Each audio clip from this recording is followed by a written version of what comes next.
Iniciando aqui o primeiro Oral Time Cast, né, nas dependências da Oral Time Unidade Maringá, em parceria com o Odonto Áudio. Inaugurando o programa aqui o nosso convidado, Ederlei Alcamin, candidato a deputado estadual aqui pelo nosso estado, né? Estamos aqui com o Dr. Thiago, o nosso boss, que irá conduzir aí um diálogo agradável aí a respeito das propostas do nosso candidato a deputado estadual, Ederlei Alcamin. E aí, doutor, tudo bem? Uma boa noite, doutor Thiago. Boa noite, Ivan. Boa noite, Thiago. Isso aí, boa noite. Começando aí. Bem, né? Ansioso, tava falando aqui, tá o pessoal nosso do Instagram aqui também, né? Assistindo a gente. A ansiedade, né? Dessa última semana agora, a eleição domingo, né? E agradecer o espaço aqui da Oral Time, de estar aqui com vocês. Thiago, que me acompanha aí, passamos aí a pandemia conversando dentro dos grupos de WhatsApp, né, Thiago? Foi onde a gente se aproximou, né? Na época das vacinas, né, cara? Cheio de embates ali, né? Vacinas. Mas normal, né? Sim. Um momento difícil aí da pandemia, um dentista na regional de saúde, Ivan, né? Conduzindo aí o processo de vacinas, antes das vacinas, a questão das regulações de leitos, né? O primeiro contato, então, de vocês foi referente a isso, né? A Não, vacinação dos dentistas. Já tinha um contato né? antes, né? Aí, nesse momento de embate aí, para tentar conseguir a vacina pro pessoal e tal, aí foi uma guerra aí para conseguir lutar, e aí ficamos mais próximos. Ficamos mais próximos até pela dificuldade, né? Então, assim, isso também é um processo que nos uniu, né? A gente também entende, a gente vai conversar um pouco sobre isso, né? Essa atuação política, né? Porque normalmente para um dentista que trabalha mais isolado, né? Mais dentro do teu universo, a hora que ele sai do seu consultório, muitas vezes à noite, né? As coisas estão mudando aí fora, e que afeta ele também. Né? E que afeta a vida dele. Você vê, nós entramos numa pandemia, veio vacina, veio uma quantidade que não era suficiente, né? Não conseguimos vacinar todos os dentistas, como outras classes também não.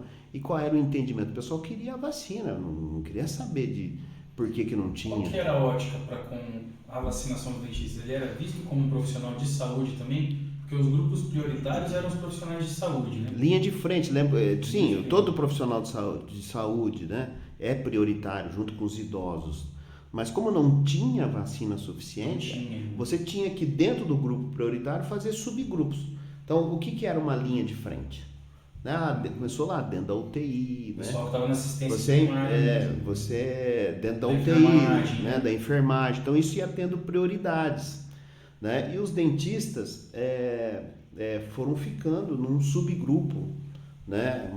Que aí não chegava a vacina suficiente. Mas o problema não foi esse, não sei se você lembra, Thiago. Eu lembro certinho. O problema não foi esse, o problema foi que o Ministério da Saúde se baseou na influenza. E por incrível que pareça, em Maringá, os profissionais da área de saúde não vacinaram na influenza do ano passado. Então, chegou uma hora que o Ministério da Saúde parou de mandar vacina, porque ele entendia que tinha mandado 100% do que ele tinha programado. Mas isso não é só Maringá. O Paraná faltou 80 mil vacinas. Em Maringá, 12 mil. Aqui em Maringá tem 35 mil dentistas cadastrados na região aqui. E foram mandados 15 mil vacinas, né? Porque não tinha, na influenza que tinha sido um ano antes, só 15 mil vacinou. Falaram, isso aí 17 mil, né? Só isso aí que vacinou, só tem isso, dentista, não sabia do restante. Então, era um dado, né? Nos outros grupos, o Ministério da Saúde também usa o IBGE. O IBGE, você sabe, né? 12 anos sem fazer o censo. Então, deu muita distorção. Então, eu como diretor de uma regional, a cada grupo que a gente avançava tinha um problema. Veja, as forças de segurança também são prioridades, mas houve uma pressão lá no presidente e ele acabou puxando a prioridade, né? Mas na hora de puxar ele mandou 6% do quantitativo que eles enxergavam. 6% para nós aqui representou naquela época 90 doses para a regional inteira, para 30 municípios. Então ia, por exemplo, 10 doses para o bombeiro, 10 doses para a Polícia Civil, 15 doses para a PM. Então você imagina lá, quem que vai ser os 15? Quem que vai ser os 10? O cara vacinava o motorista, mas não vacinava o cara do lado, da viatura, poxa vida. E todo mundo atrás da vacina, né? Que era a grande esperança, né? Então foi um momento difícil, mas muito mais por não ter vacina suficiente Fico para atento todos. para os profissionais também atualizarem o calendário vacinal deles, né? Com base Isso. nos dados anteriores de outra vacina que foi A influenza, distribuído, né? Então, se todos os profissionais tivessem aderido à vacinação da influenza, um ano antes, teria já diminuído esse... teria tido um quantitativo maior para aquele período. Mas o Ministério da Saúde, na sequência, o secretário Beto Preto reivindicou mais vacinas para os profissionais de saúde, e o Paraná recebeu um quantitativo de 80 mil doses a mais, assim que fechou o grupo. Só que isso deu o quê? Ficou um mês parada a vacina aí para os dentistas. Foi aí que nós nos aproximamos, né? O Thiago me colocou dentro de um grupo lá, tinha 250 dentistas. Metade não tinha sido vacinado, então você imagina. Ele falava assim, não, mas pelo que conseguiu pra gente, 93% dos dentistas foram vacinados, por isso que passou para outro grupo. Falei assim, olha, pode até ser, mas assim, eu tenho um grupo aqui com 250 dentistas, só 100 foi vacinado. Então só os meus amigos que não foi, alguma coisa não estava tendo aí, né? E tinha esse embate aí, ó. Chegou mais um colega aí. Aí, ó, chegou vida real. Aí chegou o nosso ilustre convidado aí da Bucomaxil, o Dr. Guilherme Palladini. E aí, Guilherme? Participar do nosso diálogo aqui. Chega aí, Guilherme. Tudo bom? Bom, prazer, Ederlei. E aí, Dr. Guilherme? Beleza? Junte-se a nós. Tudo certo? Estamos aqui exercitando um diálogo aí sobre a vacinação que o Thiago estava reivindicando aí no passado, a vacinação do Covid, a qual o Ederlei, na gestão da 15ª aí, providenciou para a nossa classe aí, que estava pendente. No resumo da ópera deu tudo certo, né, Ederlei? Deu com aqueles atrasos, né, que a gente teve, toda a dinâmica, né, viu, Guilherme? Daquela época da vacina, que ficou boa parte dos profissionais, principalmente em Maringá, né, dentistas que não tiveram acesso à vacina. Sim, eu lembro que o Thiago contou essa história para mim, fez bons esforços aí para conseguir a vacinação pro pessoal da área da saúde, da odontologia principalmente. E tinha também assim a gestão do município, né? A regional não fazia a gestão da vacina. A regional recebia a vacina de Curitiba e distribuía X para Maringá e para os outros 29 municípios. Mas quem fazia a gestão, a aplicação é sempre o município, né? Então ficava aquela confusão e eu, um dentista, diretor de uma regional de saúde, todo mundo veio em mim, né? Eu falei assim, eu não tomo vacina enquanto todo mundo também não tomar, né? Então eu fui ficando também pro fim da fila aí dos dentistas, né? Eu lembro que o secretário de saúde, na época, o Marcelo, né, tava fazendo uma live lá, não sei o que, ele falou ao vivo na live, falou assim, tá vendo ali, eu não vou tomar também enquanto vocês todos aí não tomarem. Era o slogan da campanha dele. Então é isso, né? São momentos também difíceis como esse, também que mostra, eu estava conversando aqui um pouquinho antes de você chegar, né, que a nossa profissão, né, a gente às vezes é muito isolado, né? Um ambiente igual esse aqui, que a Oral Time, o Thiago, o Ivan estão proporcionando aqui para nós, é muito importante para conversar. São 4 dentistas aqui conversando, né? Então a gente está trabalhando, vai cedo para o consultório, sai à noite às vezes, mas o mundo está rodando aí fora, né? E o que está rodando aí fora vai nos atingir, né? Aí quando atinge a gente fala, opa, peraí, por quê? Porque, olha, né, eu estava conversando com uma colega, o pai é um representante do agronegócio, né? E a colega é dentista. Eu falei, por que o agronegócio tem tanta força assim? Tem uma bancada de deputado de quase 200 deputados, né? Eu tenho alguns projetos para odontologia, mas quem que está lá na Assembleia Legislativa lembrando o governador desses projetos? Para dar força. Para nós, por exemplo, né? Não tem, né? Então é assim que funcionam as coisas, né? Então a gente talvez tenha que avançar nessa consciência da classe de ter também representação política. Então esse espaço aqui é muito importante para mim. Por isso que eu já agradeço aqui. Nosso intuito é justamente esse. Para mim não, né? Para a classe, né? Nosso intuito é justamente esse, fazendo uma analogia aí com a situação anterior das vacinas. Eu acho que ter alguém representando, um colega lá representando, reivindicando o que a gente necessita para melhorar a odontologia dentro das políticas públicas, e também isso vai refletir na área privada, né? Sim. Acessibilizar o serviço odontológico, creio eu. A odontologia brasileira é conhecida no mundo inteiro como sendo a melhor. Só que ela é reconhecida fora e não é muito aqui. Ninguém sabe, porque ninguém tá dando a cara, ninguém tá na frente para fazer alguma coisa. Então, assim, políticas públicas não existe. O que tem é alguma coisinha lá em Brasília, lá que o colega lá faz, e ninguém fica sabendo e não muda nada. Não tem caminhos, fora as universidades que existem lá, que tem alguns atendimentos, algumas coisas, não tem mais nada. E assim, o CRO não é tão representativo da nossa parte, pelo menos da minha parte, tudo que eu precisei não tem, não serve para nada. Agora, às vezes nem pode falar isso, mas eu gosto de falar porque tem que ser... tem que ser sincero. Tem que ser sincero, porque o CRO não ajuda em nada, né? Não precisou, até na época da vacina, não, a gente já mandou a lista para lá e tal. Nada disso. Fizeram a parte deles, mandaram a lista, mais nada. Aí, se a gente tem a oportunidade de colocar alguém que é da nossa área, igual você falou do agronegócio, tem uma bancada do agronegócio, tem uma bancada evangélica, uma bancada não sei do que, dentista não tem nada, nenhum lugar. Então, sim, se a gente tem a oportunidade de colocar alguém da nossa classe que vai pleitear as coisas para a nossa classe, seja público, seja privado, a gente tem que aproveitar essa oportunidade, porque às vezes já teve alguém que tentou e não deu certo, tentou de novo, não deu certo, e aí desiste, o outro fala, eu não vou tentar porque tal pessoa tentou e não deu, outro tá em menor número, aí o negócio fica engavetado ali, fica encostado. Tem que ter realmente uma força representativa para fazer o negócio girar, né? Para ter tração nesses projetos e não ficar só, às vezes, lá uma ou duas pessoas apresentando projetos que podem trazer benefícios grandes para nossa classe, porém por não ter força política, né? Tem que ter um de nós, né? Eu acho que essa é a ideia, né? Um de nós. A gente está muito preocupado com o bispo, né? E está esquecendo dos padres. Os padres são os deputados. O governador, né? No meu caso, eu sou candidato a deputado estadual, né? O governador vai ser eleito aí com 4 milhões de votos, mais ou menos, né? Mas no outro dia ele vai estar conversando com uma pessoa que fez 20 mil votos, 25 mil votos, 30 mil votos. E vai estar na frente dele para poder governar junto. É assim que funciona.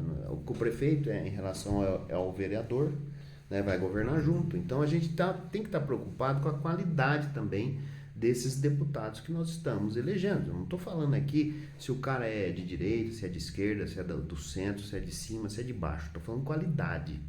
Né? Qualidade da pessoa preparada. E qual é a qualidade que eu entendo hoje de um bom deputado? Bom deputado tem que ter sensibilidade política, tem que vir aqui conversar, sentir a sensibilidade, ter sensibilidade de ouvir e transformar tudo isso em política pública, né? Então tem que estar preparado também tecnicamente. Então é um político técnico, né? Eu considero que nesses quase 12 anos, mas na verdade de 2017 para cá que eu venho participando efetivamente de cargo público. Eu me considero preparado para isso, né? Para exercer essa função. Por isso que eu sou candidato. De transformar tudo aquilo, essas necessidades. Por exemplo, você é bucomaxilo, né? Sim. Dentista na UTI, né? Tem uma lei estadual que já diz a necessidade lá por lei. Mas essa lei não é efetivada. É o governo estadual que vai colocar nos seus contratos com os hospitais, né, públicos dele essa exigência, ou vai aumentar ali um recurso para que contrate um dentista. Então nós precisamos efetivar isso, né? Como fazer, né? Então não estamos aqui tentando jogar pedra na lua e tentar acertar São Jorge, né? Que a pedra não vai chegar na lua e São Jorge não está lá. Então tem muita gente que acha que dá para fazer tudo. Não. Agora, isso dá para fazer. É importante? Vai abrir um monte de força de trabalho do dentista dentro de UTI? Nem tanto assim, porque aqui, por exemplo, contratos que nós temos aqui do estado, Hospital Metropolitano, Hospital de Colorado, que são contratos diretos da nossa região aqui, né? São 2 hospitais, mas qual é a importância disso? Se a gente consegue efetivar isso, o que a população vai enxergar? Poxa vida, primeira pergunta, né? Não sei se parar para pensar nisso. Primeira pergunta, por que um dentista dentro da UTI? É a primeira pergunta que vai surgir. Exatamente. Não é? A partir do momento que você explica o porquê, o que acontece com todos nós aqui fora? A nossa classe cria uma representação de importância frente à sociedade. Poxa vida, eu não sabia que um dentista era tão importante assim, na redução, inclusive, do tempo de internação de uma pessoa dentro da UTI devido às pneumonias secundárias aí, né, decorrente aí de bactérias bucais. Então, acho que é isso. E isso é dar valor para a classe também. Exatamente. Então parece uma bobagem, mas vai abrir 2 vagas. Não, poxa, mas eu tô aqui no meu consultório particular, eu não tenho nada a ver com isso. Lógico que tem, cara. Né? Tem porque você também vai receber esse benefício pelo reconhecimento social, né, da própria profissão. Talvez é isso que você colocou, que é reconhecida, né? Reconhecida fora e não aqui, porque não tem nada que represente a gente. Né? Você entendeu? Tá, cada um marchando sozinho. Né, Tiago? Acho que é isso mais ou menos, né, que você quis colocar, né? Então é isso mesmo, uma coisa muito individual. Eu, né, para participar de política tem que gostar, tem que ter uma certa vocação também, né? Como dizia um padre amigo meu, né, o Dom Bruno, que hoje é bispo em Campo Mourão, ele falou assim, você tem vocação para política, você devia colocar isso a serviço. Eu entendo isso também, porque é um serviço, cara. Deixar o consultório e participar é muito custoso para nós, né? Porque o nosso tempo é valioso demais do dentista, né? Então, assim, e aqui fora, essa construção, você viu, né, Tiago? Você tem participado comigo em alguns... Vai lá, faz uma reunião, reúne todo mundo, decide um negócio, daqui a pouco tem que reunir todo mundo de novo para decidir de novo, porque a coisa não andou. Então, assim, a participação política, ela é trabalhosa, assim. A democracia dá trabalho. Mas eu acho super válido essa questão do dentista na UTI, até tem que ter um senso de consciência coletiva, porque isso, a gente é profissional de saúde, e isso traz um benefício à sociedade, né? Então, e em qualquer momento também a gente pode ser usuário desse serviço. Eu gostaria de ter todos os serviços disponíveis ao meu favor, num tratamento, Sim. na qual eu necessite de uma unidade intensiva. Então, eu acho que... e abre campo de trabalho também, né? Abre campo de trabalho, porque... mesmo sendo uma parceria com o público-privado no estadual, mas isso se torna uma normativa para o privado aderir. Então, quantos hospitais nós temos aqui? Isso.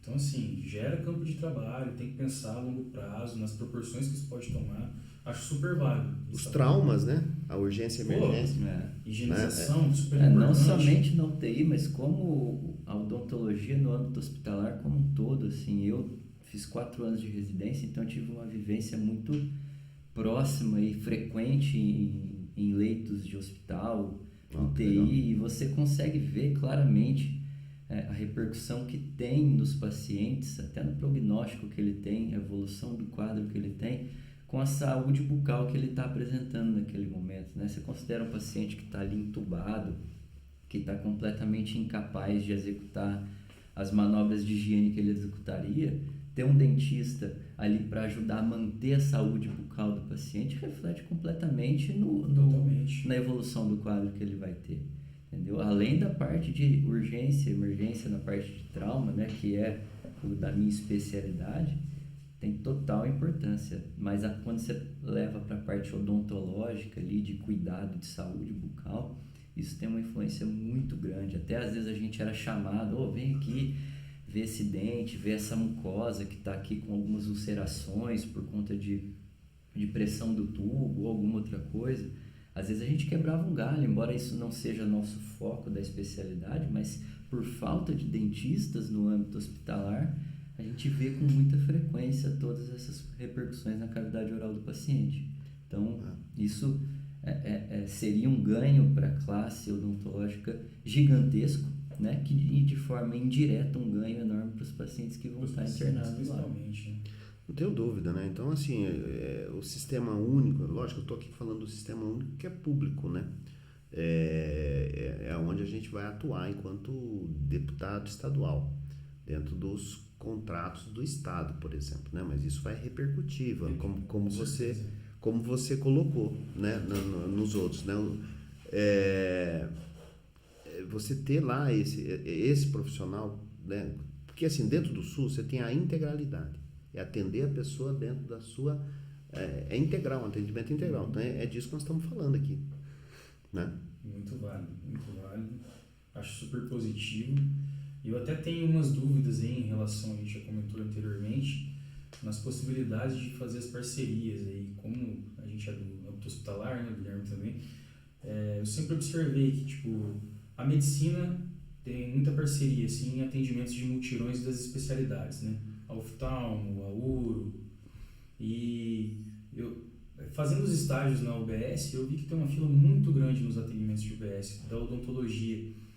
e é um pouco limitado os atendimentos, então as filas vão só aumentando e tipo, sempre vai tendo mais demanda. É básico, atendimento básico. Atendimento básico, assim. Nada de especialidade, né? Nada de especialidade. Será que existe uma possibilidade de tipo, criar-se uma parceria público-privado para estar auxiliando tipo, o Estado a suprir essa demanda aí? Então, Ivan, análogo a esses mutirões que tem já dentro da medicina, das especialidades médicas, voltado para a odontologia, será que existe essa possibilidade? Pois é, a gente conversou sobre isso, né? Até você levantou isso. Eu não conheço modelo sobre isso, né? Desse tipo de parceria, né? Seria algo que a gente teria que estar construindo, conversando, né? Eu acho que tudo pode, né? Se não tiver nenhum impedimento jurídico, né? Então tem que... Eu fui secretário de meio ambiente, olha, dentista, né? Fui tentar fazer fizemos o plano de manejo do Parque do Ingá. Você podia fazer, por lei, fazendo uma licitação, contratando uma empresa, ou você podia usar as universidades. Resolvemos usar as universidades.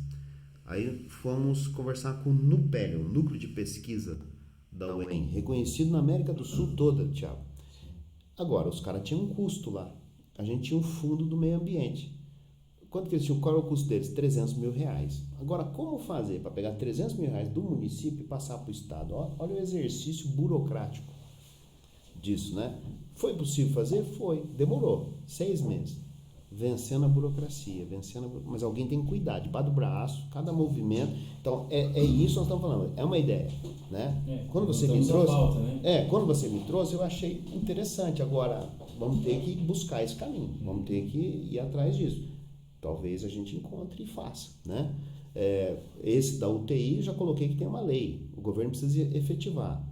Tem outros, né, que a gente está conversando também. Por exemplo, a linha de cuidado do idoso, que é a linha inovadora no Paraná, que o governo do Paraná está investindo, e a odontologia ficou de fora, né? O idoso hoje, dentro da linha de cuidado, ele vai chegar lá numa UBS, lá no postinho de saúde, e ele vai ser classificado. Classificado como? Você não vai atender a diabetes, a hipertensão, a dor no joelho, a saúde mental. Os problemas sistêmicos repercutirem na cavidade oral, né? Sim, mas você não vai olhar ele primeiramente sobre os problemas, você vai olhar ele sobre se ele é um idoso robusto, se ele é um idoso frágil, se ele é um idoso pré-frágil. Como que classifica isso? Olha, você toma quantos remédios por dia? Toma 5, recebe uma nota. Anda dessa parede naquela parede, qual é a tua autonomia? Em quanto tempo você faz isso? Você recebe uma nota. Você tem hipertensão diabética? Tem, recebe uma nota. Daí vai sair lá um score onde você vai ser classificado. Se você é um idoso frágil, pré-frágil ou robusto. Mas o exame odontológico não entrou.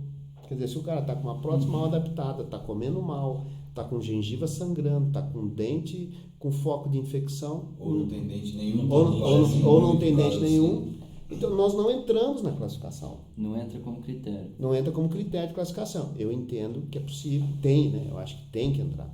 E também não entramos no pós, que daí seria a reabilitação. Olha, tomo 5 remédios, 6 remédios. Um remédio está interagindo com o outro. Temos que retirar remédios. Tem um anti-inflamatório que a pessoa perde músculo, a pessoa tem vertigem à noite por interação de medicação, cai lá em casa, quebra um fêmur. Então, é tudo isso. Na linha de cuidado do idoso, você tem esse olhar mais amplo para ele, não através da doença, sabe, Tiago? Então, é isso, né? Nós precisamos avançar. Você tinha me perguntado o que era a tal da linha de cuidado, né? Sim.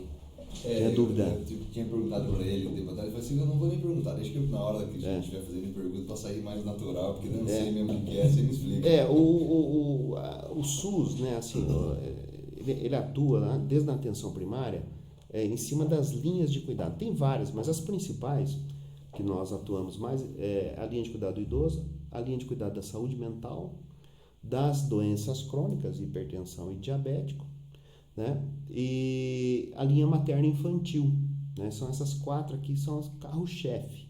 Tem, por exemplo, tem gente já falando da linha de cuidado do agrotóxico. Aí depende da região, né? Aí não é uma coisa mais ampla. Então depende de uma região, você tem esses problemas. Então, é uma forma de você ordenar o serviço, o fluxo de atendimento, tanto da atenção primária lá, quanto da especializada. Né? Que a especializada já seria aí os ambulatórios, as consultas especializadas, os tratamentos mais, por exemplo, se o seu idoso é um idoso pré-frágil ou frágil, ele vai precisar de um geriatra, vai precisar de fisioterapia, ele vai precisar avançar dentro do cuidado dele para trazer ele para ser um idoso robusto. Precisaria do dentista. O cara não está mastigando, não está comendo direito, está com a prótese mal adaptada. Mas e daí? Nós não estamos dentro da linha. Então, isso eu acho pertinente. É possível a gente reivindicar isso e colocar. É que eu não gosto. Não vamos atirar pedra na lua para tentar acertar São Jorge. São Jorge não está lá e a pedra não chega na lua. Então, não adianta muita coisa. Então, são 3 propostas que eu falei, mais essa que você colocou, que a gente acha possível de fazer sim. Deixa eu te tirar uma dúvida. Você estava falando para a gente aí que tem essa lei que é obrigatório ter o dentista na UTI. Tá? Se é obrigatório, por que não tem? Se não tem, quem que tem que fazer ter? Porque é o seguinte, a lei foi feita pela Assembleia Legislativa do Paraná. Então, o legislador, quando ele cria uma lei, né, que gera despesa, ele não é o ordenador de despesa. O deputado não tem a caneta para quem é o executivo.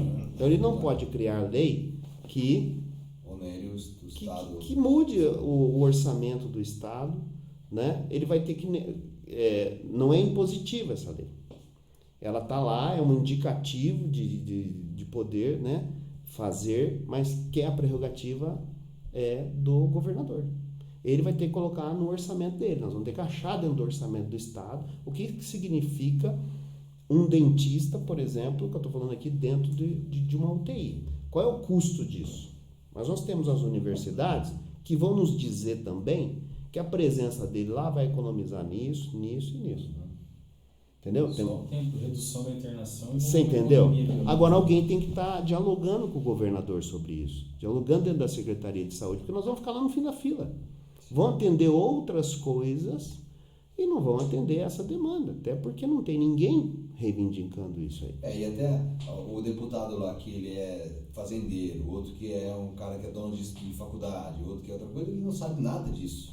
Não tem conhecimento dessa área para poder pleitear nada. Então, por isso que é importante ter alguém da classe para poder buscar Perfeito. Sentido, né? Perfeito, é isso aí. Então, assim, eu acho que essa é uma maturidade que a gente precisa tá buscando também. Lá em 2012, quando eu fui candidato a deputado, a vereador em Maringá, fiz 1.500 votos. Fiz mais votos do que quem entrou, né? Sem parar de trabalhar nem um dia no consultório. Parei de trabalhar na última semana, como essa aqui. Trabalhando, fazendo política à noite, final de semana, né? E chegamos a 1.500 votos. Na época a gente falava assim, vamos fazer uma catequese política, né? Vamos ver o que o pessoal... O que é uma coligação? O que é... Né? Ninguém entende nada. Né? Então eu acho, Thiago, que esse é um momento também, né? Independente aqui de qualquer coisa, nós já estamos fazendo aqui a boa política. Nós aqui, nós 4 aqui. E com aqueles que vão nos ouvir e com aqueles que estão nos ouvindo aqui pelo Instagram. Já estão conhecendo um pouco mais de como funcionam as coisas. Né? E ter esse espaço para o dentista é muito importante. Qual é o espaço que nós temos? Onde a gente ouve falar de um dentista que está participando e está indo buscar algumas soluções, alguns encaminhamentos que vão de encontro ao paciente, mas vão de encontro também à classe odontológica. Não estou falando aqui de corporativismo, arrumar emprego para dentista, não é isso, mas é colocar a classe no patamar que você falou, de reconhecimento da sociedade, de representatividade. Porque precisa ter um dentista dentro do hospital, porque assim, se a gente for pensar numa saúde integrativa, que a pessoa se alimenta bem, a saúde dela é mais fácil ela estar pro lado do robusto do que pro nome que você falou, frágil e pré-frágil. O cara que não come tem chance muito maior de estar dentro do frágil, ou ele já é pré-frágil porque ele não ou a diabetes dele que está resistente. Está com problema periodontal? Já não tem pesquisa em relação a isso? Então, inúmeras pesquisas. Não tem? Então, as pesquisas existem, a universidade busca, nós precisamos efetivar. Então, e como que a gente pensa que não tem um dentista lá dentro? Ninguém, porque assim, dentista, beleza, tá? Entendo até que tem. Agora, uma outra pessoa que não tem o conhecimento de que a saúde é uma coisa completa e a boca faz parte, tanto é que no Brasil a odontologia é uma coisa, a medicina é outra. Fora daqui, em muitos países é uma coisa só, a odontologia é especialidade médica. E no passado foi muito isso e ainda tem países que são assim. Agora, por que é assim? Porque é uma coisa integrada, que o cara vai comer, vai se alimentar, vai ter bactéria que está aqui, que vai para o estômago. Primeira parte de um sistema importantíssimo. O sistema digestório é o primeiro passo de tudo. E aí, assim, às vezes a pessoa não tem conhecimento disso, ou não para pensar nisso, às vezes a gente é da área e não para pensar nisso, e nunca ninguém falou, viu, peraí, igual você falou assim, as pessoas vão perguntar, por que precisa do dentista na UTI? Será que todo mundo sabe? Será que os dentistas sabem? Será que não sabe? Às vezes tem, porque não para pensar. Se ele parar para pensar, até sabe, mas assim, eu não vou fazer isso, eu não vou, essa é uma lei que tem lá, eu não vou pleitear nada, mas tem quem quer, tem quem se dispõe a largar o consultório para fazer isso, para representar quem não largou. Então, assim, não adianta juntar, igual teve hoje lá, 131 delegados, entrou com ação contra o Alexandre Moraes lá, por causa de abuso de autoridade e tal. Então, teve que juntar uma galera para fazer, e isso nem é representatividade, não tem nada. Se tivesse alguém lá dentro que representasse o delegado para ir lá de frente e falar assim, peraí, vamos resolver isso aí, era muito mais interessante, muito mais forte do que juntar um gente. Então, assim, pegar eu, o Guilherme, o Ivan, tal, junta lá 50 dentistas, ele vai mandar uma cartinha pro governador e fala assim, olha, é importante, tem um estudo aqui que fala, o estudo da UEM, estudo sei lá onde que fala, não adianta nada, nem chega.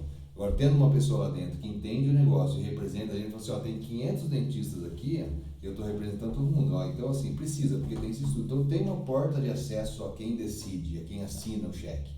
Então, fazer a ponte, né? Porque, olha, ao nome, né? Ao nome da função, mandato de deputado, né? É mandato, é poder de mando, né? A gente precisa compreender isso, né? Tem o governador, mas tem mais 54 mandatários, né? Que receberam do povo uma delegação, né? De governar o Paraná, né? Então, o governador e mais 54. Né? Muitas vezes nós estamos preocupados lá com o governador, estamos preocupados com o presidente. Nós vamos eleger o presidente com mais de 50 milhões de votos. No outro dia, ele está conversando com um deputado federal que fez 100 mil, que fez 80 mil e vai ter que sentar na mesa e conversar. Né? Essa é a estrutura democrática no país que nós optamos, né? Pela nossa Constituição. E assim, não sei se você tem esse número, mas deve ter. Quantos votos precisa para um deputado estadual entrar?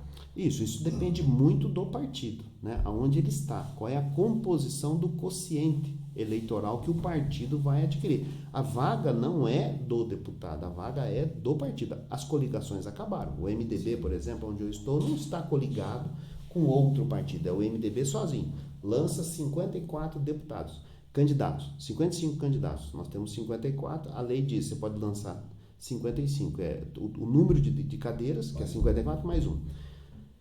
E esses 55 vão ter que, somados, fazer um quociente eleitoral. Por exemplo, que em 2018 foi aproximadamente 90 mil votos. Então, a cada 90 mil, o partido adquire uma vaga dessas 54. Aí eu vou olhar para... Ver o mais votado de dentro. Ver o mais votado de dentro. Então, de repente, você tem, por exemplo, tem o partido do governador, aí, o PSD, tem 15 dos atuais deputados, todos acima de 50 mil. Se eles abrirem 10 vagas, o deputado lá dentro vai precisar ter mais de 50 mil votos. É óbvio isso. Entendi. Você entendeu? O MDB fez deputados medianos, com votação mediana em 2018. E o partido se manteve desta forma. O partido pensa em conseguir 4, 5 vagas, com uma votação, podendo entrar um deputado aí com 20, 25 mil votos. 20 mil votos nós vamos disputar. Eu digo assim, entra no jogo, né? Isso, nós vamos entrar no baile. Talvez não vai dançar a música lá, a valsa principal. Nós vamos estar ali, né, flertando, né, para poder entrar nessa valsa aí. 20 mil votos é um número que a gente precisa chegar, conseguir para poder avançar. 25 mil votos praticamente garante dentro do MDB. Essa é a expectativa, né? Mas nós vamos ver isso domingo que vem, depois das 5 horas da tarde. Então, se a gente for pensar, voltando naquela primeira conversa que a gente teve de vacina, se os dentistas fossem unidos, e os dentistas voltassem, todos os dentistas voltassem uma só, dobrava, dava o dobro, que nem 35 mil dentistas naquele negócio da vacinação que a gente viu, né? Pois é. Então, só uma classe, elegendo uma pessoa da classe, já estaria eleito. Estaríamos dentro do MDB e essa foi uma escolha também do partido, não só pela identificação da caminhada do partido no Paraná e no Brasil, mas também a possibilidade de eleição dentro de um quociente eleitoral que a gente conseguisse atingir. Né? Eu não estaria aqui com vocês se eu tivesse precisando de 70, 80 mil votos, que a gente sabe quase que é impossível isso dentro da realidade, tem que ser realista, mas chegar aí aos 30 mil votos, 35 mil votos é perfeitamente possível. Né? Se agora, na reta final aqui, Thiago, né, os colegas aí entenderem esse processo, né, e ajudarem um pouquinho aí nessa caminhada, né? Olha, conversei com muitos, né, colegas, até representantes de associações, do conselho, né, falando dessas minhas propostas. Não falamos ainda da linha de cuidado materno-infantil, tem mais uma proposta aqui. Mas eu tenho essas três, o Ivan trouxe essa parceria público-privada com as filas de odontologia, é algo a ser construído, né? Não dá para dizer aqui como fazer, porque eu não tenho conhecimento ainda, mas é possível a gente encaminhar isso. Então, Thiago, você foi perfeito aí na tua observação, né? Se só dentro da classe a gente fizesse esse raciocínio, nós estamos com a nossa vaga lá garantida, né? Mas precisa... A nossa, né? Não a sua, a nossa. A gente está representando, a nossa. A vaga da odontologia em si. E é isso mesmo, um mandato não é de uma pessoa, o mandato ele representa uma parte da sociedade, né? O pessoal fica... Até vou, né, talvez não sei nem a opinião de vocês, né? Eu ouço muito isso andando por aí. Ah, mas eu acho que devia ser o mais votado. O que vocês acham? Vocês acham que um deputado devia ser... o mais votado entra? Porque não é assim, né? Entra deputado de 20 mil, sim, entra deputado de 50 mil, entra deputado de 70 mil, né? Não sei qual é a opinião de vocês. Eu não sei se tem relação, mas eu imagino que o mais votado geralmente é o que aparece mais, que tem mais caixa, tem mais patrocínio por fora, que vem ali, e aí isso acaba se convertendo em voto, e nem sempre ele é o melhor, ele é só o mais patrocinado. Ou ele é um artista. Sim. Né? Lembra de liga, um monte de gente... Não, tem gente, sim, tem gente que planta bananeira e tem 1 milhão de votos. Sim, não é o meu caso, né? Eu já falei isso para os prefeitos, não é o meu caso, eu não consigo. Se eu plantar bananeira aqui, não sai um voto. Você nem sai da bananeira. Tem cara que beija um cachorrinho, tem 5 mil, 10 mil votos. Eu acho E acho que o nosso papel aqui também, tentar prospectar a sua candidatura, é realmente conscientizar a classe que a gente precisa ter um de nós lá. Perfeito. Porque isso vai refletir tanto para os profissionais quanto para os usuários do serviço.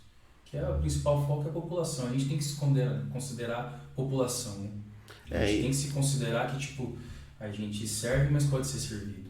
Acho que essa é a ideia. Né? O SUS, né? Ter essa consciência. O princípio de que é isso, ofertar o que gostaria de receber. Não, e assim, tendo um deputado dentro que seja de Maringá, além de ser da nossa classe... É da região. Não, ele é de Maringá e é da nossa classe. Então, assim, se eu tiver algum problema, tive uma ideia aqui, será que isso aqui não é viável? Eu li um negócio aqui que eu achei interessante.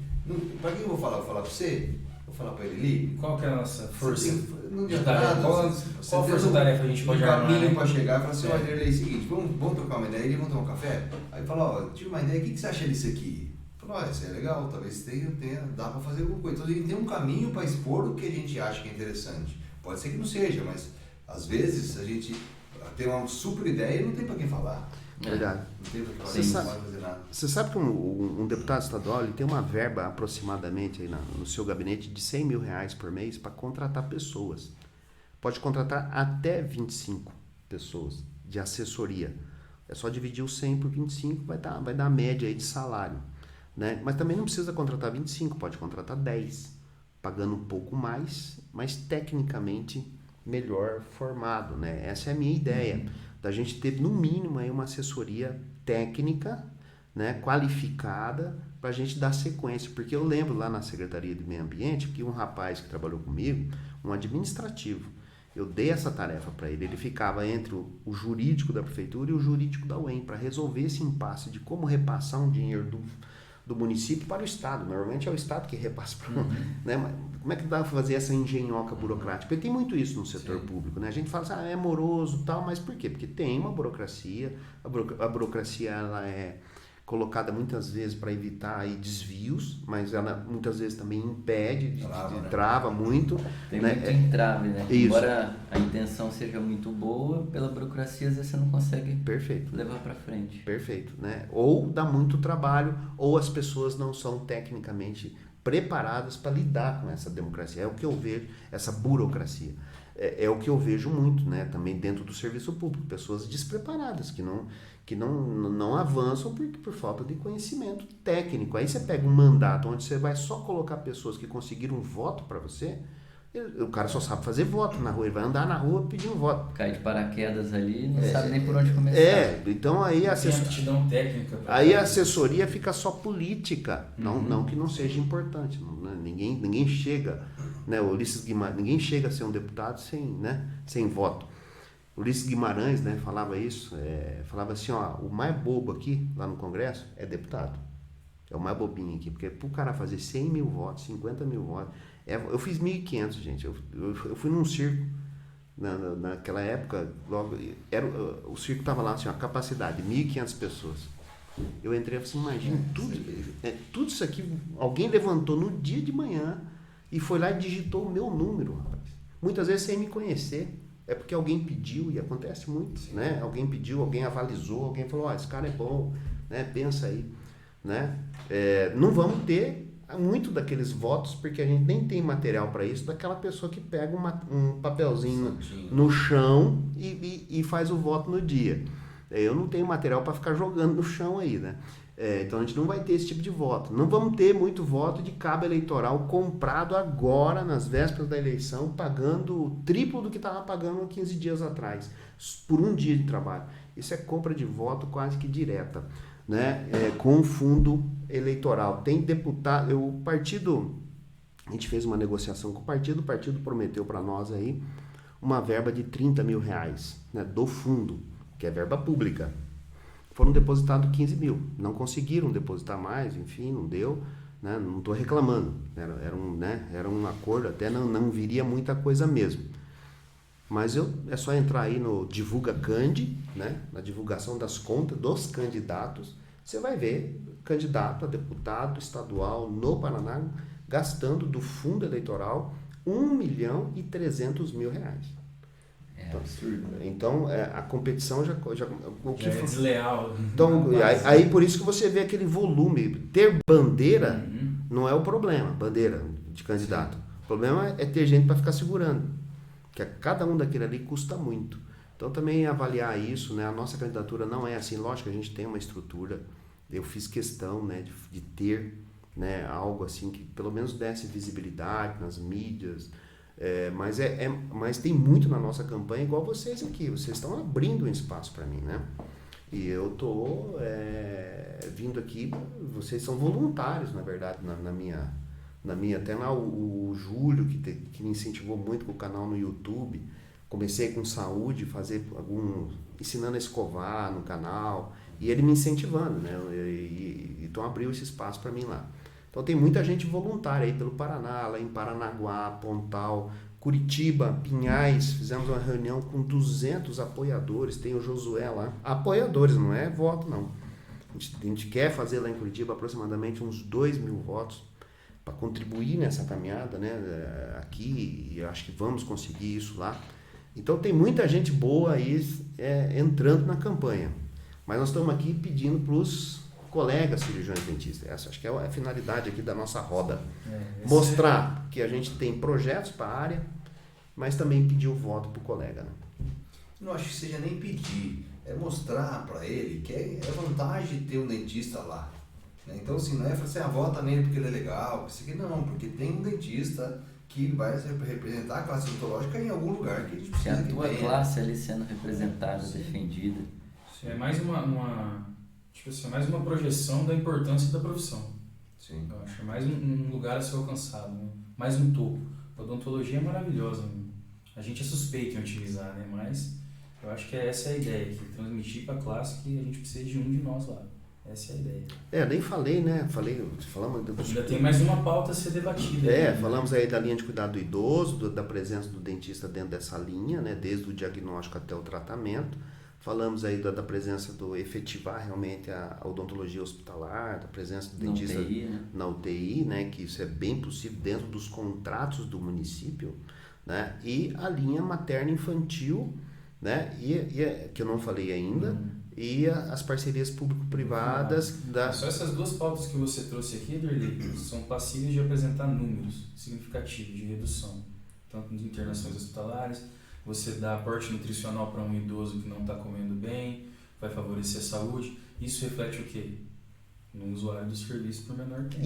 Ivan, então, tipo assim, apresenta número, apresenta redução de gasto, apresenta um monte de coisa. E coloca a gente. Olha a importância disso. E coloca a nossa classe no centro da discussão. Sim. É isso que nós estamos conversando aqui. Eu não estou aqui querendo levantar a bandeira para o Ederley Alcamin, cirurgião dentista há 27 anos. Mas eu posso representar isso, essa política pública, e ir de encontro aí com a valorização da nossa classe como um todo, né? Porque, lógico que eu tenho outras pautas, eu tenho a questão ambiental, eu tenho a questão do turismo que me chama muita atenção, principalmente no eixo aqui da 323, que é Maringá-Guaíra. Nós estamos lá com a minha terra natal, posso falar dela lá, Cruzeiro do Oeste, né? Nasci lá. Nós estamos lá com o 3º sítio paleontológico em variedade de ossos do mundo, descoberto lá, né? Então, um eixo Maringá-Guaíra, resgatando, perdemos as 7 quedas, né? Há tempos atrás, né? Era uma nossa segunda Foz do Iguaçu, aí, olha que estado maravilhoso, né? Que é o Paraná, tivemos, né? Perdemos as 7 quedas todas, virou uma pobreza ali em Guaíra, esse eixo aqui empobreceu muito. Com a duplicação da 323, a gente também aí fomentar o turismo aqui, uma rota, né? Eu chamo isso da rota da 323. Então tem isso também, o fim dos lixões a céu aberto até 2024, principalmente nas cidades de 50 mil habitantes que tem essa dificuldade, vai ter que fazer consórcio, o licenciamento ambiental no município, não mais no estado, ajudar isso através dos consórcios também.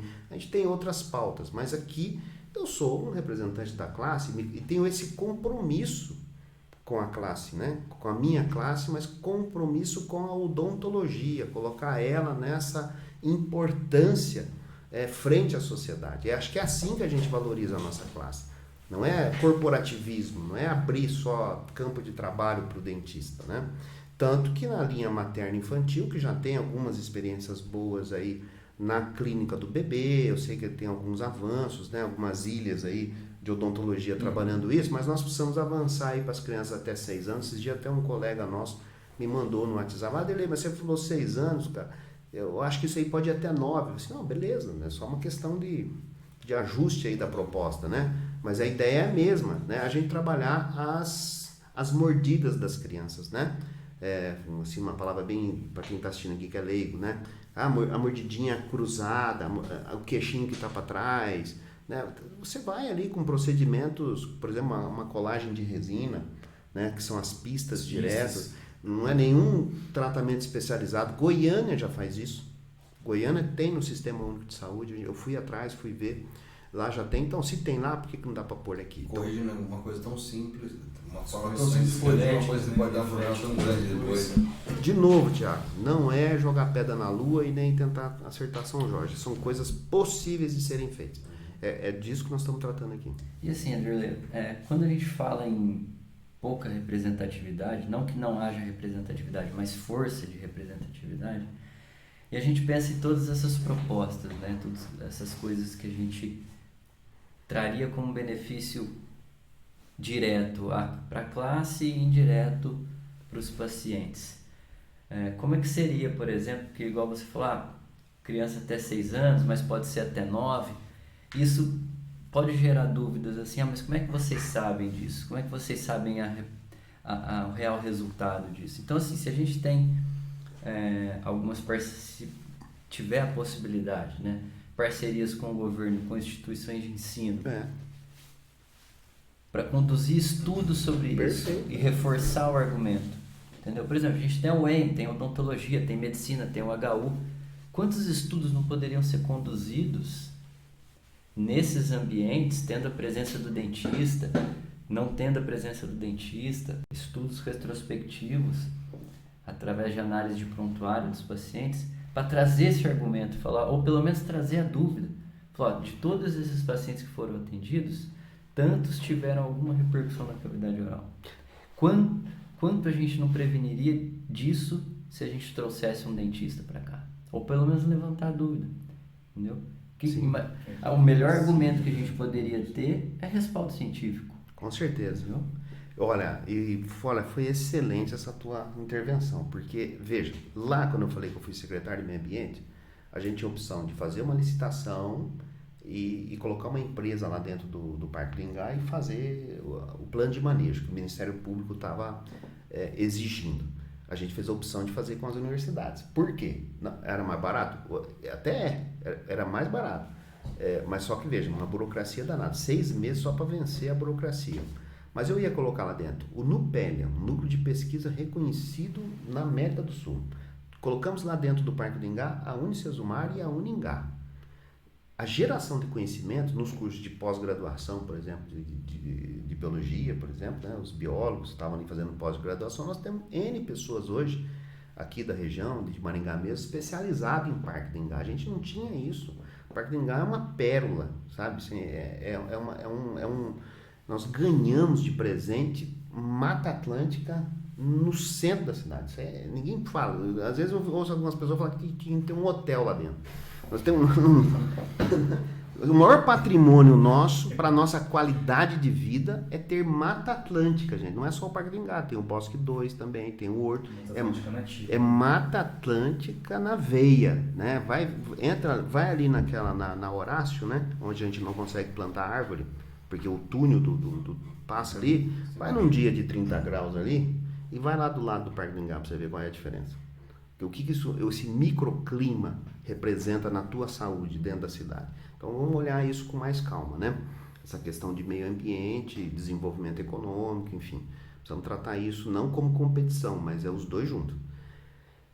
Indo para a regional, quando eu consegui fazer isso, fui para a regional de saúde, eu voltei lá e falei com o Júlio Damasceno. Assim, Júlio, eu preciso de vocês. 2019 era a maior epidemia de dengue da história do Paraná. A Covid apagou um pouco isso. Mas mudou o vírus, né, de dengue 1 para dengue 2 e pegou toda a população descoberta. Na hora de você soltar lá um fumacê, por exemplo, como é que a gente fazia? A decisão nossa era muito ruim. As bases de tomada de decisão eram defasadas, né? A coleta de dados e a hora que chegavam os dados, eles estavam defasados. A gente não conseguia fazer bloqueio do vírus. A gente ia, quando passava o veneno, já tinha tido a epidemia ali naquele setor da cidade. Tinha um projeto dentro da UEM, com o professor Denis, de georreferenciamento. Nós juntamos novamente o UEM, o Unicesumar, o Uningá, e conseguimos fazer uma ferramenta online, que hoje o enfermeiro lá de Santa Inês, que tem 1.800 habitantes, está lá uma enfermeira que bate escanteio e corre na área para cabecear. Ela tem que fazer tudo, a gente sabe a realidade dos pequenos municípios. Hoje ela coloca ali uma ferramenta online, está dentro do site já da CESA, e ela tem o canal endêmico dela lá. Então é uma ferramenta que agiliza essa tomada de decisão, né? Então, e isso foi construído, voltando aqui teu parênteses que você fez em relação às universidades, isso foi feito pelas universidades, está nos 399 municípios, era para os 30 nossos aqui da regional, né? E a UEM, a Uningá, a Unicesumar, então o território está rico também disso, de produção de ciência. Então, colocar isso nesses projetos, Guilherme, isso aí a gente vai fazer tranquilamente, né? Sem problema. Fizemos mais de 20 projetos com as universidades. Colocamos as universidades em Astorga, colocamos em Angra, Atalaia. Então, a gente já vem nessa caminhada e entende a importância disso. Super importante, né? Base científico é o norte da nossa profissão. Por isso que eu falo, técnica, né? Por isso que eu falo, gente, nós estamos falando de política.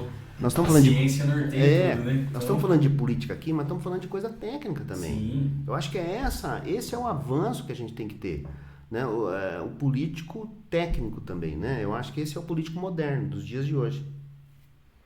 Deveria ser, né? Deveria ser. É o que estamos buscando. Bem colocado. Nem sempre acontece. E a linha materno-infantil, Dirley? Vamos esboçar um pouco mais disso? Pois é, então é isso, né? A linha materno-infantil vai lá atender a mãe, a gestante, né? Desde na concepção ali, e depois na sequência aí após o parto. E então a odontologia entrando aí, né? Nós também não estamos lá. Temos ali alguns ensaios na clínica do bebê, mas a minha ideia é avançar no acompanhamento, né? Do desenvolvimento ortopédico dessa face da criança. Seria isso, então? Sim. Essas crianças que são...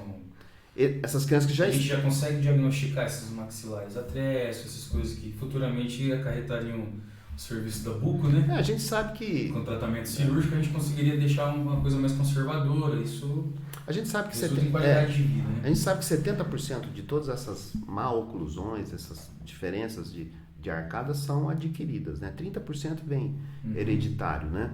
Mas dentro dos 70% a gente poderia prevenir muita coisa. Uma mordida cruzada de 3 a 6 anos você corrige com resina. Estou falando simples, né? Simples, Goiânia tem, dentro do SUS. A gente faz isso no consultório. Tem a doutora Lúcia Padilha que trabalha comigo, tem 40 anos de experiência nisso, faz isso brincando lá. Então é possível colocar isso numa demanda maior, que é o Sistema Único de Saúde, né? Importante. E aí, algum adendo? E a bucomaxilo, algo a declarar? Bucomaxilo, cara, é até é uma especialidade que ela tem já uma certa... A gente que tem uma vivência hospitalar, quando a gente pensa em odontologia hospitalar, quem é bucomaxilo e está dentro do hospital sabe do quanto é importante a nossa presença lá. Perfeito. E do quanto ainda não é reconhecido o dentista, seja ele especialista em cirurgia bucomaxilofacial ou não. Ou não, né? Entendeu? Até muitas vezes que a gente é nomeado, né, não como dentista, mas como não médico. Eles falam, os não médicos estão aí. Né? Então, assim, casa completamente com aquela necessidade de representatividade, reconhecimento, até intraclasse, né? Nem tanto interclasse, mas intraclasse, para fortalecer isso. Então, assim, a bucomaxilo ela é muito consolidada, ela é muito reconhecida no hospital, mas a gente que está lá dentro, que tem contato com médicos, com pacientes, eles têm até alguma coisa assim, mas você é dentista e está no hospital? Como assim? Sabe? Assim? Fazendo o que aqui, né? Entendeu? O que você está fazendo aqui? Você vai ser atendido também? Então, assim, é algo que, embora a gente tenha uma força expressiva no hospital, a classe odontológica, tendo essa necessidade de estar presente no hospital, em UTI, todos esses outros ambientes da saúde, tem alguns enfrentamentos grandes, tanto com pacientes e outros profissionais da saúde. Entendeu? Isso é muito importante. Até, por exemplo, você quer colocar um dentista na UTI, mas você fala para o intensivista, dependendo do intensivista, embora alguns já tenham grande ciência da importância, eles falam, mas para que dentista na UTI? Entendeu? Para que vai ter não médico dentro do hospital? Entendeu? Esse é um enfrentamento grande também. Perfeito. Né? E vamos superar isso como? Com ciência. Com ciência, com certeza. É por isso que eu falo, o melhor argumento é o respaldo científico. Se você traz que seja um estudo feito, sei lá, em algum lugar que já implementa isso, entendeu? Que seja em outro país. Qual que é o impacto da saúde do paciente na UTI com a presença do cirurgião dentista? Trazendo isso para cá, que argumento melhor que a gente pode ter, se não com esse respaldo científico? Entendeu? Você vê, quanto que a gente fala de, por exemplo, na linha de cuidado do idoso, quanto você acha que um trabalho junto com a fisioterapia, quanto você acha que desequilíbrio tem de tontura por perda de dimensão vertical, por perda das próteses mal, né? Você tem quadro vertiginoso até por falta de aporte nutricional, porque o cara não come bem. Você entendeu? Então, veja onde a gente está indo, gente. Tá astênico, o cara é idoso. Então, assim, eu acho que é isso, né? Eu acho que aqui a gente se propõe, a gente se propôs a levantar todas essas bandeiras aí, principalmente da nossa área, né, Thiago? Da odontologia, mas eu tô aí como um candidato que andou pela área pública, né, como secretário de assistência social que fui, né, com esses trabalhos com as universidades, também dentro do meio ambiente, na regional de saúde, todo o drama da Covid, né? De repente nós estamos dentro do consultório aqui, nós acordamos com uma Covid aí e nos afetou em cheio, né? Todos nós fomos... Mandou fechar, né? Tivemos... Fecha. Né? Tivemos que ter... Tivemos restrições, né? Perdemos, né? Pessoas, né? Morreram pessoas. Então veja, então, as dificuldades da vida política do país vai bater na nossa porta. Não adianta você querer, você não vai ficar você ficar dentro do teu consultório ali trabalhando, muitas vezes você vai sofrer as consequências depois que está acontecendo. A gente vai acordar de 4 em 4 anos e pensar lá no último dia da eleição. Quero trazer um dado aqui muito sério, né, para vocês aqui. Maringá tem 280 mil votos. Em 2018, 100 mil pessoas não votaram para deputado. Muita gente. É muito complexo isso. As pessoas não votaram por algum motivo. 180 mil votou. Né? Qual é a característica de quem não votou ou de quem votou? Quem não votou está descontente, vai viajar para os Estados Unidos, né, velho?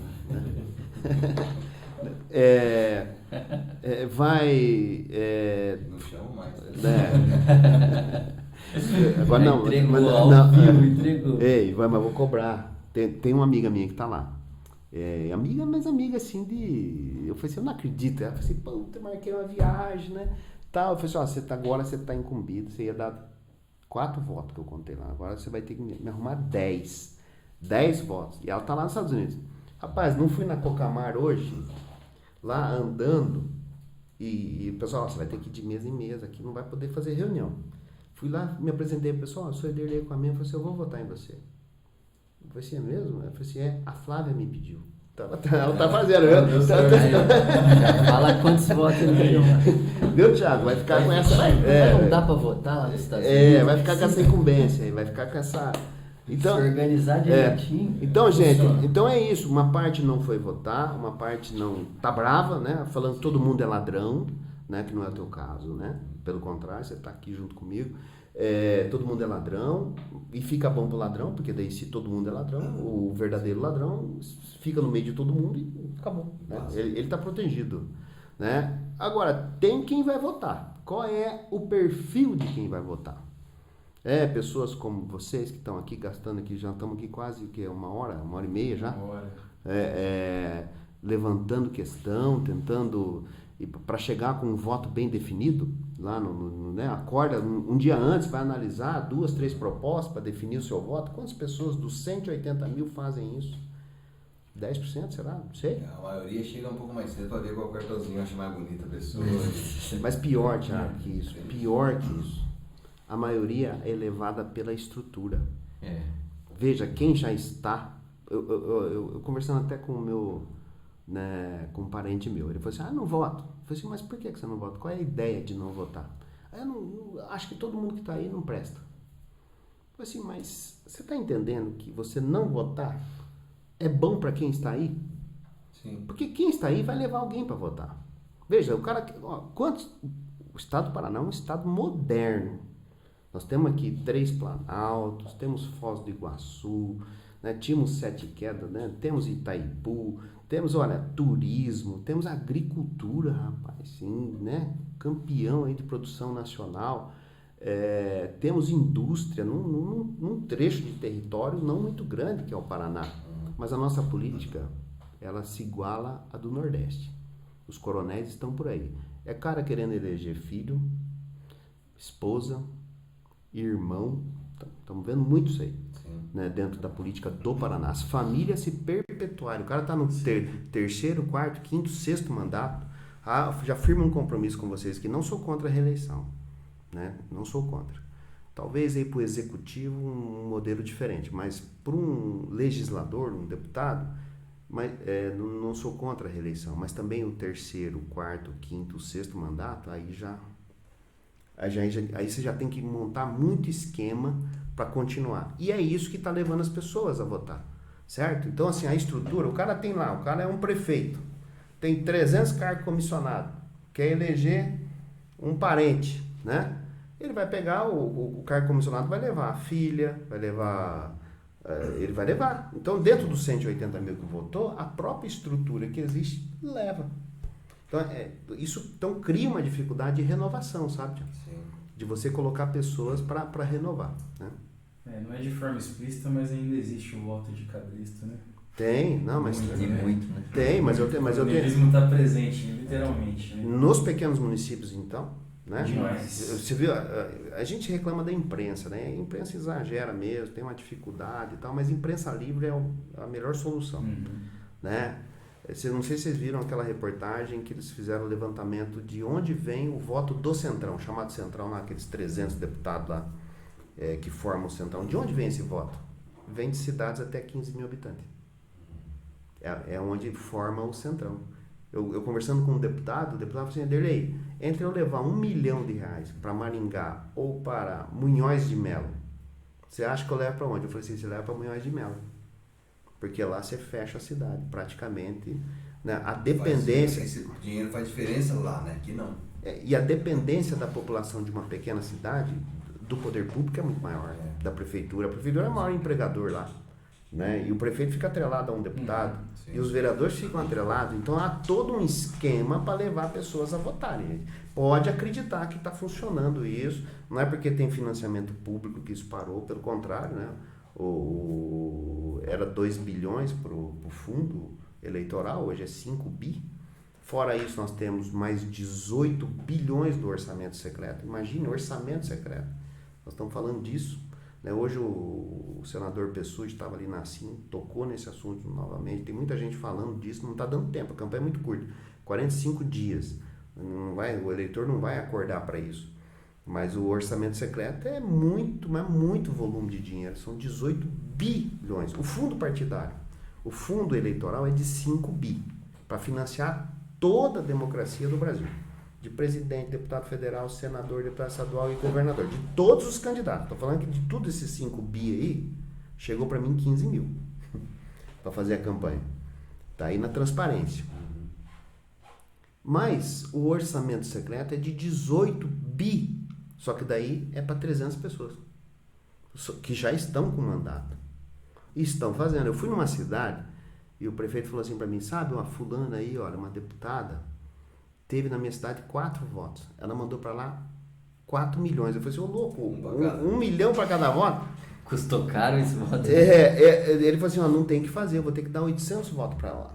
É assim que funciona a engenharia do voto no Brasil, né? Precisamos entender, acho que o meu papel é esse também, apontar isso. Aqui acho que nós estamos fazendo a tal da catequese também, né? Política, né? Porque quem está ouvindo a gente tem que ter essa noção. Fora isso tem o orçamento PIX, né? Que é aquele que os sertanejos entraram aí naquela, né? Naquele, enfim, rolo lá. Naquele rolo. Eu acho que a gente tem que focar, né, nesse momento agora, que está chegando a eleição, no que a gente pode agregar como representante da nossa classe. Certo. Você é representante da classe odontológica, é por isso que a gente está aqui. Claro que você tem vários outros projetos que vai ajudar várias outras coisas, porque também não dá para você fazer só, não é corporativismo, é representatividade. Então eu acho que essas propostas que você passou são coisas que eu, como profissional de saúde há quase 20 anos, nunca pensei nisso. E é uma coisa que se não tivesse colocado em pauta, a gente nem ia pensar. E aí é interessante, para mim, aquilo que eu falei um pouco atrás, são uma mão de duas vias. As propostas que você trouxe que a gente não conhecia, legal. A gente começou a conhecer e falou, é legal, vamos ver isso aí, vamos abrir o olho para uma coisa a mais. E o outro lado de que às vezes você não sabe o que a gente está pensando, as ideias que a gente está tendo, e tem como chegar em algum lugar que com relevância para virar uma coisa dentro do quadro das situações que acontecem no serviço público. Então acho que assim, não sei quanto tempo a gente ficou aqui conversando, mas acho que foi um momento bem interessante para o dentista escutar, entender o que a gente pode fazer como dentista, levando uma pessoa para dentro de alguma coisa que tem relevância e representatividade, e a gente entender algumas propostas novas que talvez muitos, igual eu, não tenham pensado nesse respeito, mas vai começar a pensar, e a partir do momento que você coloca isso dentro de você, fala assim, não, isso aqui é legal, é interessante, aí a gente vai poder cobrar, fala assim, nossa, mas Por que não está tendo? Não tem uma lei aí que falou que tem que ter? Por que não está tendo? Não tem nem para quem perguntar isso, agora tem. Então a gente consegue ir mais para frente. Então acho que esse podcast tinha intenção, por isso que a gente chamou você aqui, de você poder acessar os dentistas e profissionais da saúde de o que é que poderia mudar através de uma eleição de um dentista dentro da Câmara dos Deputados. Então, acho que e não só ideias, né? Por exemplo, o Thiago falou, uma porta, é uma via que a gente tem de trazer ideias. Mas quantas vezes a gente já não pegou a classe precisando de alguma coisa, Sim. né? E se às vezes não tem uma representatividade, para quem que você vai levar isso? Quem que vai ter o conhecimento técnico mínimo da odontologia, igual o senhor tem, para entender a real necessidade daquilo? Falou, não, peraí, vamos olhar para isso. E até, em contrapartida, os colegas da classe ter alguém para cobrar, né? Falou, você é dentista, você não está vendo isso, não sei o que, precisa fazer isso, olha o que a gente está passando e tudo mais. Porque às vezes, se não tem uma representatividade como essa, não vai ter importância daquelas demandas que a classe vai ter, entendeu? Como eu fui cobrado, eu fui diretor da regional, quando deu o problema da vacina. Exato. Para quem que você É ligou? o organizador do motim. Para quem que você ligou? Né? E eu fui cobrado, quer dizer, na medida que eu fui cobrado, eu cobrei para cima. Porque você entendeu a importância da demanda. Sim, mas como eu não tinha gerência sobre isso, eu não tinha poder de mando, o mando era para cima. Né? Até a gente discutia o negócio do CRO, eu falava assim, gente, vocês estão batendo aqui no prefeito, mas estão batendo na porta errada, o prefeito não fabrica vacina e não compra vacina. Né? O CRO precisa bater lá em Curitiba, falar com o secretário, né? com o governador. Nós precisamos de mais vacina aqui, Maringá.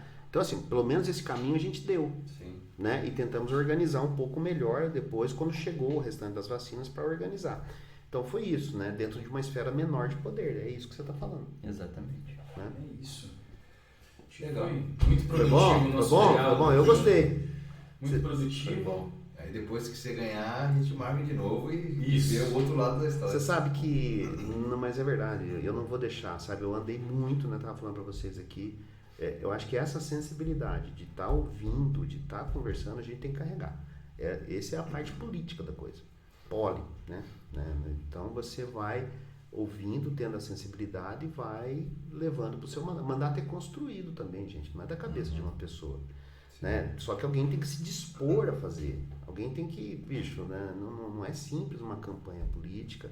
Para nós dentistas, eu acho que ainda é mais complicado ainda, porque a gente tem essa coisa muito fechada e você tem que sair, você tem que ir, né? Você tem que pedir voto, cara. Sim. Eu tava viajando, Thiago, mais uma historinha aí de campanha. Tava eu e minha mãe. Foi assim, engraçado, né, mãe? A gente se dispõe, ela conversa, minha mãe gosta de política, cara. É minha fã número 1 aí nas redes sociais e anda comigo, tem 82 anos. A gente cuida dela para ficar sempre robusta, né? Tá fazendo academia, cara. Fazendo academia. Fez os implantes, fez tudo, tá tudo certinho. A bichinha tá... E anda, e tá disposta, cara. Depois que começou a fazer academia, começou a ficar com mais agilidade, sabe? E tá aí, gosta de política, cara. Gosta. E ela, eu falei assim, mãe, a gente tem, além de se dispor, a gente fazer, de às vezes largar, né, a família, tudo, você tem que ir lá e pedir o voto. Você falou assim, não é nem pedir, mas cara. Impressionante. Tem gente que fala assim, mas ele veio aqui e não pediu o voto. É um comportamento do eleitor, sabe? Ou não apertou na minha mão. Como eu ouvi de alguns colegas, veja, mas o Ederlei não me visitou. Essa é uma forma de visita aqui, ó, pela internet. Porque se eu for no consultório todo mundo esperar o cara parar de atender um paciente para me atender, eu tenho que fazer campanha de 3 anos. E é só 45 dias, cara, né? Pela lei, né? Então é isso, acho que quero, né, estamos indo para o final aí, né, agradecer, mas tenho o meu compromisso com a classe, tenho o meu compromisso aqui com Maringá, tenho o meu compromisso com os colegas que caminharam comigo, né, e vocês são, né, fazem parte, temos outros, né, colegas aí, não só aqui em Maringá, o meu compromisso de estar voltando, e eu acho até que, independente do resultado, a gente tem que continuar. Né? Democracia é o tempo todo, eleição é uma parte dela, né? Pena que a gente acorda muito em cima da hora, né? Agora você vê, agora que a gente tá vendo o eleitor assim, tal, ele tá vindo pro voto, né? E eu tô aí há um ano tentando montar alguma coisa tal, mas é o exercício, a gente tem que fazer exercício, né? Então temos aí 30 anos de eleição, de 88 para cá, é pouco ainda, né? É um acerto e erro, né? Se acerta, volta, corrige. Aí elegemos o Ederlei lá, foi bacana, tal, ele foi para um segundo mandato. Eu estou firmando aqui com vocês, eu posso até ser candidato a reeleição, posso, não sei se vou, candidato à reeleição, mas é 2 mandatos e acabou. Entendeu? Ou eu vou fazer outra coisa, ou vou ser deputado federal, vou ser governador, vou ser senador, vou ser prefeito, mas continuar com 5, 6, 7 mandatos de deputado, tem alguma coisa errada nisso. Você vai criando muitos tentáculos que depois você não... É muito compromisso, entendeu? É muito compromisso que depois você não consegue mais desatar isso. Acho que é isso. Isso aí. Né? Isso aí. Dirley, espero que o nosso espaço aqui tenha sido produtivo e creio que será. Também já gostei da forma que você proferiu as frases aí, tipo, futuramente, né? Próximo mandato é isso, tem que acreditar, pensar positivo. Eu, como cirurgião dentista, também enxergo a necessidade de ter alguém lá e por isso que, em conjunto com o Thiago, com o Guilherme, a gente queria fazer esse primeiro encontro aqui do Oral Time Cast contigo, né? O espaço está aí fornecido, né, boss? Isso aí, estamos sempre à disposição aí e é um prazer poder expor coisas importantes para a nossa classe. Isso aí. Obrigado aí pela sua presença. Eu que agradeço. Foi muito proveitoso. Obrigado aí pelo convite de última hora, né? Que você sabe que eles só me convidaram porque eu falei, pô, convidaram um monte de gente aí, não sei o que, e eu... não, teu dia é hoje. Eu nem tava no script ali. Mas claro que tava, você tava no roteiro desde o começo. Aí eu tive que sair lá do SESC Senat aqui, 8 da noite, voando pra participar, né? Mas que legal que você veio. Eu acho que a gente ganhou bastante com a tua presença aqui, né? Foi bom demais. E eu, novamente, agradeço, né? Mas o momento agora é de concentração, é de pedir o voto mesmo, né? O voto de vocês, o voto da família, o voto dos pacientes, explicar isso para os pacientes, a importância também. Nós temos muita infiltração com os nossos pacientes, eles confiam na gente, né? A gente sabe disso, a fidelidade que o paciente de odontologia tem, a confiança, né? Porque a vulnerabilidade é muito grande numa cadeira de dentista, então tem que confiar no cara para chegar ali e ficar totalmente vulnerável, né? Então, concentrar agora, pedir o voto, né? Então a gente precisa avançar muito aí nessa reta final, até no dia da eleição. No dia da eleição, daqueles 180 mil lá, vamos arredondar para 200 mil, que 200 mil pessoas vão votar, 25% não sabem quem votar para deputado no dia. Isso dá 50 mil votos, só dentro de Maringá, da minha eleição. 25%? É o caminho, hein? Isso, ó, 15.001 para deputado estadual. Isso aí. Pessoal, então vamos finalizar aqui o nosso primeiro episódio do Oral Time Cast. Foi uma dádiva aí estar na presença de vocês aí, amigos cirurgiões dentistas. E é isso. Produtividade. Valeu, gente. Sucesso. Aqui, ó. Pessoal do Instagram aqui, ó, também, ó, dá um tchau ali, né? O pessoal tá ali, ó. Até mais. Vamos lá, gente. Força aí, ó. Falta 6 dias. Vamos lá. Até a próxima. Um salve. Tchau.